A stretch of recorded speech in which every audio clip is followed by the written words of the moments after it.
நான் உங்கள் பட்சத்தில் இருந்து உங்களை கண்ணோக்குவேன். நீதிமானுடைய பலன் ஜீவ விருட்சம். ஆத்துமாக்களை ஆதாயப்படுத்திக் கொள்ளுகிறவன் ஞானம் உள்ளவன். உங்கள் தேவனாகிய கர்த்தரை நம்புங்கள், அப்பொழுது நிலைப்படுவீர்கள். அவருடைய தீர்க்க தரிசிகளை நம்புங்கள், அப்பொழுது சித்தி பெறுவீர்கள் என்றான். அவருக்குள் ஞானம், அறிவு என்பவைகளாகிய பொக்கிஷங்களெல்லாம் அடங்கியிருக்கிறது. உன்மேல் கர்த்தர் உதிப்பார், அவருடைய மகிமை உன்மேல் காணப்படும். நீர் சாஷ்டாங்கமாய் விழுந்து என்னை பணிந்து கொண்டால் இவைகளை எல்லாம் உமக்கு தருவேன் என்று சொன்னார்.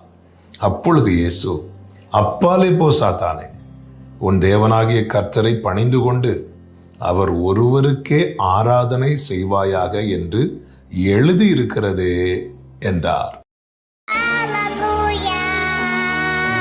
உன் கிரியைகளை அறிந்திருக்கிறேன்.